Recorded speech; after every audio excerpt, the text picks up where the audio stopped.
Hi everyone, it's Heather Lisle here. Thank you so much for joining me today. The past couple of weeks, I've had some heavier content that I've reviewed, but this week I'm kind of, lightening it up a little bit. My littlest just turned 8 years old this past weekend, and as we were celebrating his birthday, it just got me to thinking about all of the birthdays that I've been a part of over my many years of being a mom at this point. And I thought I would bring you my birthday party checklist, which, even though, yes, I'm talking about kids today, if you're an adult, if you just, add wine to the checklist instead of, cakes and menus and that kind of thing, it works. It just totally works. So anyway, I don't know about you, but I have, the birthday party planning extravaganza has just blown up since Pinterest became the how to be a perfect mom search engine. And the parties I've attended, they've ranged anywhere from come over and just hang out and have cookies and cake to literally went to someone's house and the backyard was transformed into a zoo, an exotic zoo, and the invitations were magnificent, and it was just the cupcakes had animals on. It was crazy. It was so crazy. It was awesome, but it was it was over the top. And of course, all the kids loved it as well too, which was great. But if you're somebody like me who is going a million different directions all at the same time, we just need something simple to follow. I've got something for you. So here's the biggest thing of all of this is that I'm a big believer in that, especially if you're planning a party for with your kids, for your kid, you need to involve them in the process. And I'm talking about budgeting, the whole 9 yards. And if you don't think a 5-year-old knows about budgets, let me tell you, my then 5-year-old knew that an iPhone cost close to $1,000 and Xboxes were 350-ish or so.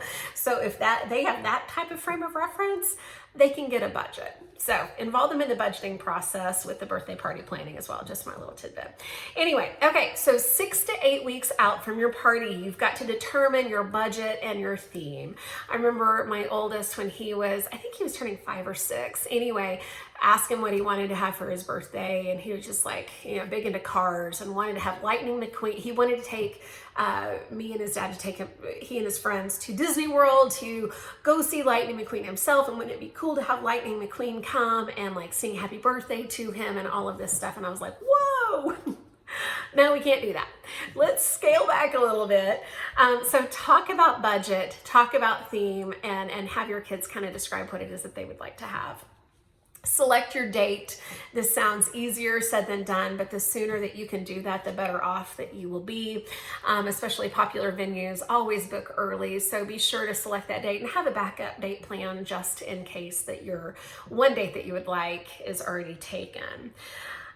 Book the venue and entertainment 6 to 8 weeks out as well. Figure out where you want to have the party, who needs to be there, what entertainment will be provided, and make sure that you get those booked.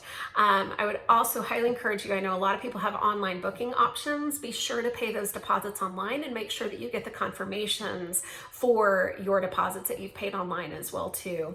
You want to make sure that your payments get processed. So, and finally, 6 to 8 weeks out, you want to assemble that guest list. Start thinking about who you want to invite. Ask your kiddo who they want to invite. I'm sure you'll have some people that you'll want to invite as well too. So those are all 6 to 8 weeks out. 4 weeks out, you want to distribute your invitations. I'm a big fan of the Evite just because you can typically schedule Evites to send automatic reminders a week and a few days before your event. So, it's front and center people's minds, and they know that your party's coming up. If you choose to go the paper route, that's great, that's fine. Make sure that they're in the mail 4 weeks in advance. As you know, we all get busy. We all have a million things going on in our lives. And so the sooner that you can get that on the calendar for people, the better off you're gonna be and the more people that are gonna show up to the party. I would also say if you do plan to send paper invitations, it's probably not a bad idea the week beforehand or so to send a text reminder to let people know, hey, as a reminder, we've got this party coming up. So anyway, 4 weeks out, distribute your invitations. 2 to 3 weeks out, Order your cake, sweet treats, cupcakes, whatever it is. Determine your menu. Order all of that as well too. Again, if the bakery you like to order from is a popular one, 2 to 3 weeks out is when you need to be ordering what you need to order. And again, make sure you pay your deposits. Confirm that the company that you're ordering from actually received your deposits and you're good to go there. Make or purchase your goodie bags, get your decorations lined out, figure out what you want to do 2 to 3 weeks out when it comes to decor and goodie bags if you decide to go that route. The week of the party, you need to confirm your entertainment, food, and the venue. Kid you not, if you don't do this, when you'll get burned. So just be sure to confirm. Just a week out, call all of your vendors that you're working with and make sure that everything is on their books, your deposits are paid, and everything is good to go. Send that reminder email or text message to your guests as well too. It's a great time to do it. The week of, let's see, what else do we have? The day of the party, have fun. And remember to say thank you to your guests. And I'm a big proponent of bringing on your little kiddo if it's a kid party and having them be a part of the thank you process as well. It takes a lot for us parents to get these birthdays on the calendar, presents bought, getting everybody where they need to go in the midst of soccer and gymnastics and academic stuff that we have to do on top of, if you work and juggling the house and everything else. It's a juggle to get kids where they need to go. So a little thank you kind of goes a long way. So my checklist for having a great birthday. If you know of somebody who could use this, forward this video, or I've got a blog post with all of the checklists right there for you too. So visit heatherlisle.com and you'll see it there. Thank you so much for joining me, and I look forward to talking with you next week. All right, take care. Bye-bye.